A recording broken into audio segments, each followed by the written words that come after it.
Hello దోస్తుల్, welcome to my channel. ఒక్కసారి try చేసి చూద్దాం. అందరూ ఎలా ఉన్నారండి? బాగున్నారా? నేను కూడా చాలా బాగున్నానండి. అయితే ఇవాళ రెసిపీలోకి వెళ్ళిపోదాము. ఇవాళ అయితే నేను మీకు రెస్టారెంట్ స్టైల్లో మష్రూమ్ కర్రీని ఎలా తయారు చేసుకోవాలో చూపించబోతున్నాను. కాజు మష్రూమ్ కర్రీ అనొచ్చు. చాలా చాలా యమ్మీగా ఉంటుందండి. కమ్మగా ఉంటుందన్నమాట. అచ్చు రెస్టారెంట్లో ఎలా చేస్తారో అలాగే ఉంటుందండి.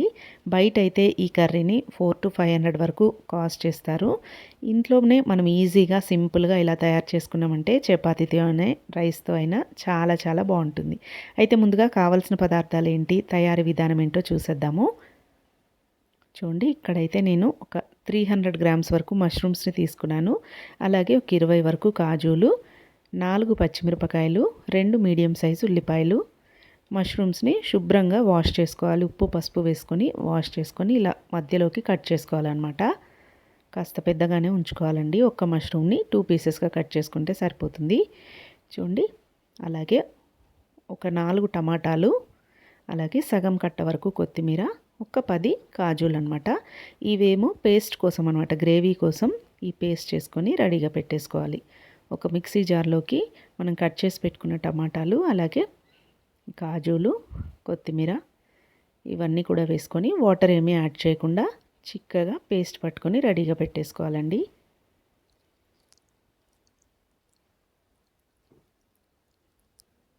ఇది మెత్తగా పేస్ట్ పట్టుకొని రెడీగా పెట్టేసుకోవాలి. ఇప్పుడు స్టవ్ మీద ఒక ప్యాన్ పెట్టేసుకొని అందులోకి 2 టేబుల్ స్పూన్ల వరకు ఆయిల్ యాడ్ చేసుకోవాలి.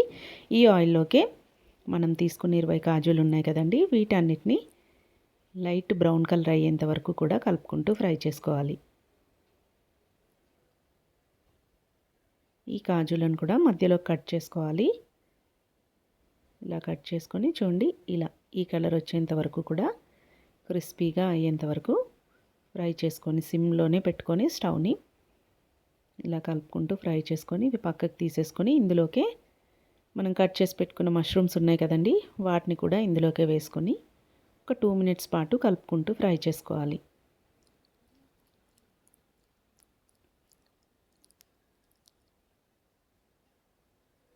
ఇలా ముందుగానే మష్రూమ్స్ని ఫ్రై చేసుకోవడం వల్ల కర్రీ టేస్ట్ అనేది బాగుంటుంది. అలాగే మష్రూమ్స్లో వాటర్ పర్సంటేజ్ అనేది ఎక్కువగా ఉంటుందండి. ఇలా కాసేపు ఫ్రై చేస్తే ఆ వాటర్ అంతా కూడా వెళ్ళిపోతాయన్నమాట. స్టవ్ని లో టు మీడియం ఫ్లేమ్లో పెట్టుకొని ఇలా కలుపుకుంటూ ఒక 2 మినిట్స్ పాటు బాగా ఫ్రై చేసుకొని వీటిని కూడా పక్కకు తీసేసుకోవాలి.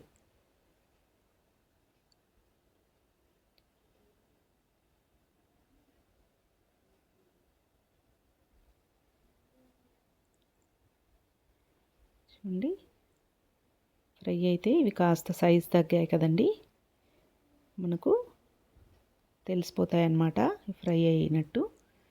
చూడండి, ఇవి కూడా ఒక ప్లేట్లోకి తీసేసుకొని ఇప్పుడు అదే ప్యాన్లోకి మరి కాస్త ఆయిల్ యాడ్ చేసుకొని కర్రీ ప్రాసెస్ అనేది చేసేసుకుందాము. చూడండి, ఒక 3 టేబుల్ స్పూన్ల ఆయిల్ యాడ్ చేసుకొని అందులోకి 1 టీ స్పూన్ జీలకర్ర, 2 లవంగాలు, 2 ఇలాచీలు, అలాగే చిన్న దాల్చిన చెక్క ముక్క వేసుకొని ఇలా బాగా కలుపుకుంటూ ఫ్రై చేసుకోవాలి. ఇవి కొంచెం ఫ్రై అయిన తర్వాత ఇందులోకి మనం కట్ చేసి పెట్టుకున్న ఉల్లిపాయలన్నీ కూడా యాడ్ చేసుకోవాలి. ఉల్లిపాయలు ఇలా చిన్నగా ముక్కలుగా కట్ చేసుకోవాలి.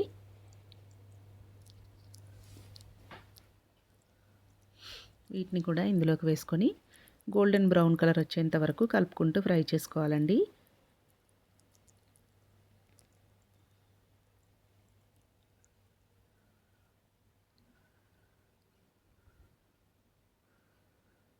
ఇందులోకి మనం కట్ చేసి పెట్టుకున్న పచ్చిమిర్చి కూడా యాడ్ చేసుకొని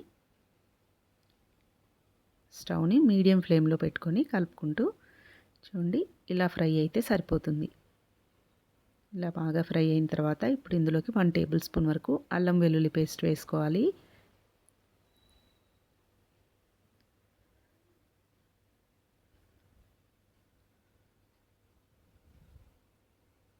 ఈ అల్లం వెల్లుల్లి పేస్ట్ పచ్చివాసన పోయేంత వరకు కలుపుకుంటూ ఫ్రై చేసుకోవాలి. అలాగే ఇందులోకి ఒక 1/2 టీ స్పూన్ వరకు పసుపును కూడా యాడ్ చేసుకోవాలి.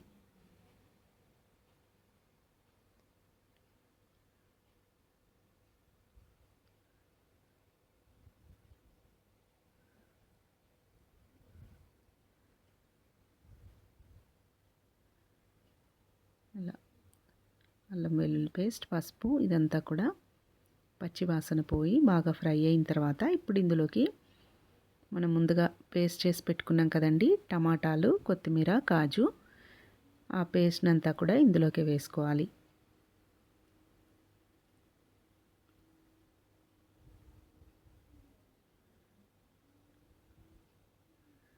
చూడండి, పేస్ట్ని అంతా కూడా ఇందులోకి వేసుకొని కలుపుకుంటూ బాగా ఫ్రై చేసుకోవాలండి.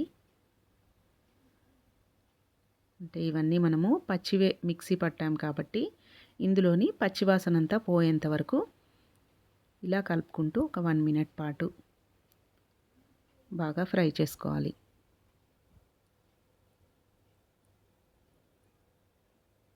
ఇప్పుడు ఇందులోకి ఒక 2 టేబుల్ స్పూన్ల వరకు పెరుగుని, చూడండి 2 టేబుల్ స్పూన్ల పెరుగునంతా కూడా ఉండలు లేకుండా ఇలా బాగా కలుపుకొని దీన్ని కూడా ఇందులోకి యాడ్ చేసుకోవాలి.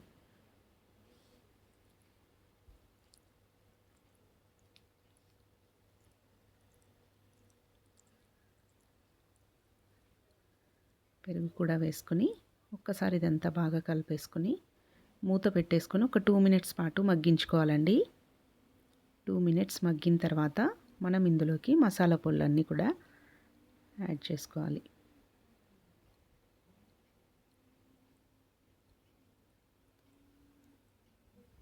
ఆయిల్ అంతా సపరేట్ అవుతూ వస్తుంటుంది.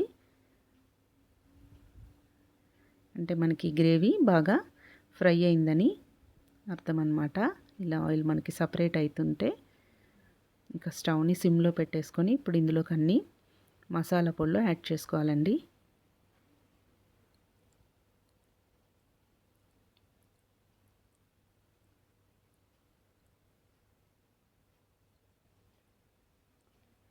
మనం ఇప్పటివరకు ఉప్పు కూడా వేసుకోలేదు కాబట్టి కర్రీకి సరిపడినంత సాల్ట్ని యాడ్ చేసుకోవాలి.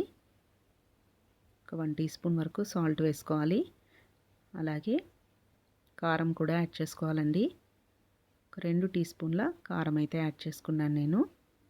మీరు తినే స్పైసీనెస్ని బట్టి కారం అడ్జస్ట్ చేసుకోండి. మనం టమాటాలు అలాగే పెరుగు కూడా వేసుకున్నాం కాబట్టి కొంచెం కారం ఎక్కువే పడుతుంది. అలాగే 1 టీ స్పూన్ ధనియాల పొడి, 1/2 టీ స్పూన్ వరకు జీలకర్ర పొడి కూడా యాడ్ చేసుకోవాలి. ఇలా ఈ పొళ్ళన్నీ యాడ్ చేసుకొని ఒకసారి ఇదంతా బాగా కలిపేసుకోవాలి.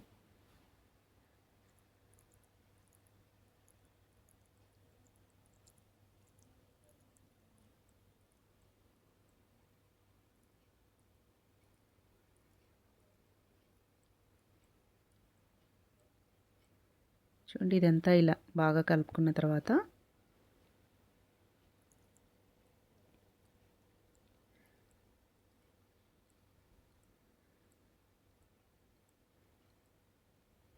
ఇప్పుడు ఇందులోకి వాటర్ యాడ్ చేసుకోవాలండి. మనకు కావాల్సిన కన్సిస్టెన్సీలో వాటర్ని యాడ్ చేసుకోవాలన్నమాట. మరీ పల్చగా ఉండకూడదు, అలానే మరీ చిక్కగా కూడా ఉండకూడదు. కొంచెం చూసుకొని వాటర్ని యాడ్ చేసుకోవాలి. కాసేపు మూత పెట్టేసుకొని మగ్గించుకున్న తర్వాత చూడండి, ఇలా ఆయిల్ అంతా కూడా పైకి తేరుతుంటుంది కదా. ఈ మసాలాలన్నీ కూడా బాగా ఫ్రై అయ్యాయి. ఇప్పుడు ఇందులోకి మన గ్రేవీ కన్సిస్టెన్సీకి సరిపడా వాటర్ని అడ్జస్ట్ చేసుకొని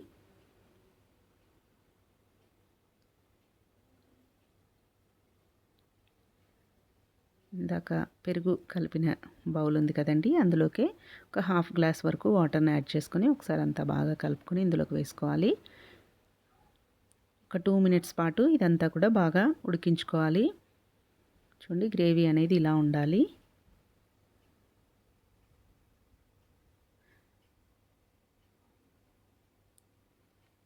ఈ స్టేజ్లో ఉప్పు కారం సరిపోయా లేదో ఒకసారి సరి చూసుకోవాలండి.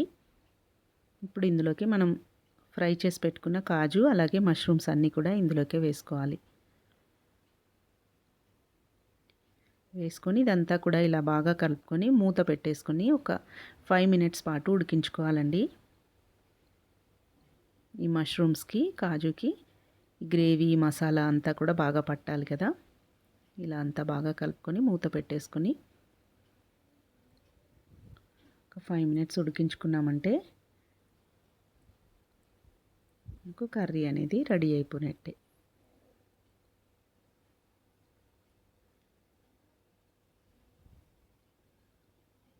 ఉప్పు కారం ఏమైనా తక్కువ అనిపిస్తే ఈ స్టేజ్లో యాడ్ చేసుకోవచ్చండి.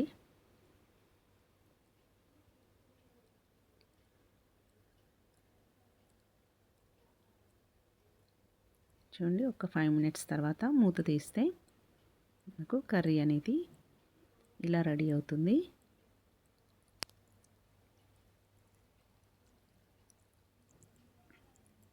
మష్రూమ్స్ ఉడికాయో లేదో ఒకసారి చెక్ చేసుకోవాలి. ఉడికినట్టు అనిపించకపోతే ఇంకొక 2 మినిట్స్ పాటు పెట్టుకున్నామంటే మూత పెట్టేసి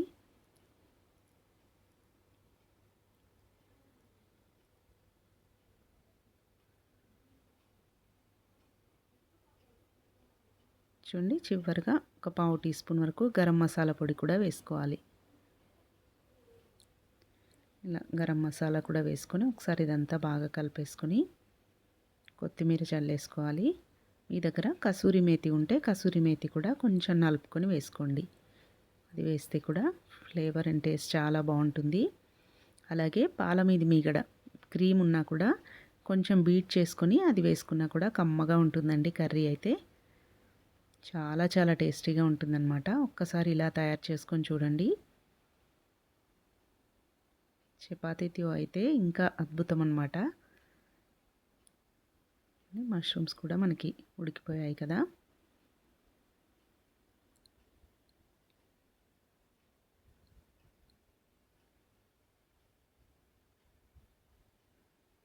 ఈ కన్సిస్టెన్సీలో ఉంటే సరిపోతుందండి. చల్లారిన తర్వాత మరి కాస్త గట్టి పడుతుంది కాబట్టి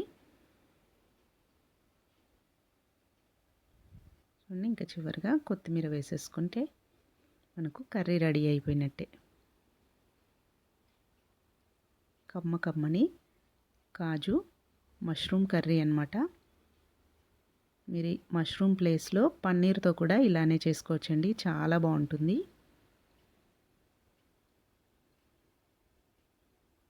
చూడండి, ఒక 2 మినిట్స్ తర్వాత చూస్తే ఇలా ఆయిల్ అంతా పైకి తేరుతూ మనకు కర్రీ అనేది కలర్ఫుల్గా రెడీ అయిపోయింది కదా. చాలా చాలా టేస్టీగా ఉంటుంది. పిల్లలు కూడా చాలా ఇష్టంగా తింటారు. తప్పకుండా ఈ స్టైల్లో మీరు ఒకసారి ట్రై చేసి చూడండి. మీ ఇంట్లో వాళ్ళందరూ కూడా ఇష్టంగా తింటారనమాట, అంత బాగుంటుంది. యమ్మీ యమ్మీ కాజు మష్రూమ్ కర్రీ రెస్టారెంట్ స్టైల్లో రెడీ అయిపోయింది కదండి. చాలా బాగుంటుందండి. మీరు తప్పకుండా ట్రై చేసి మీకు ఎలా వచ్చిందనేది అయితే కమెంట్స్లో తెలియజేయండి. మీకు కనుక నచ్చినట్టయితే మా ఛానల్ని తప్పకుండా సబ్స్క్రైబ్ చేసుకోండి. మష్రూమ్స్లో కూడా చాలా విటమిన్స్ ఉంటాయండి. అప్పుడప్పుడు తినాలి, పిల్లలకు కూడా అప్పుడప్పుడు ఇలా చేసి పెట్టాలి. మీరు కూడా తప్పకుండా ట్రై చేయండి. ట్రై చేసి మీకు ఎలా వచ్చిందనేది కమెంట్స్లో అయితే తెలియజేయండి. మీకు కనుక నచ్చినట్టయితే మా ఛానల్ తప్పకుండా సబ్స్క్రైబ్ చేసుకొని పక్కనే ఉన్న బెల్ గంటను కూడా కొట్టండి. Thanks for watching. Please subscribe to my channel. Thank you.